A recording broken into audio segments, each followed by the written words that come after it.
நம்மளை பற்றி நம்ம அரசியலோட நீங்கள் எல்லாரும் என்னோட அரசியலோட கனெக்டடாக இருக்கீங்கன்றது ரொம்ப தெளிவாக தெரியுது. அதனால் எனக்கு அது போதும்.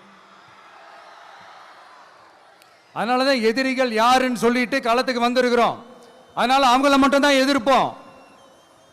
அதுவும் அந்த எதிரிகள் யாரு இப்போ இங்க 2026 சட்டமன்ற தேர்தலில் களத்தில் இருக்கிறாங்களோ அவங்கள மட்டும் தான் எதிர்ப்போம்.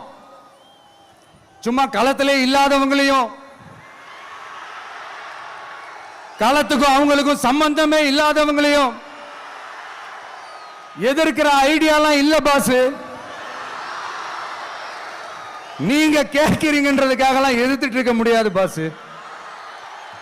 எங்களுக்கு நிறைய வேலை இருக்குது.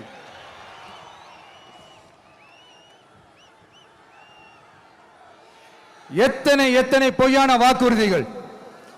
வந்த உடனே நீட்டை ரத்து செய்வோம், கல்வி கடனை ரத்து செய்வோம், கேஸ் சிலிண்டருக்கு மானியமா 100 ரூபாய் தருவோம், என்னெல்லாம் அடிச்சு விட்டுட்டு இன்னி வரைக்கும் கேட்கிறேன், இதெல்லாம் சொன்னாங்களே செஞ்சாங்களா?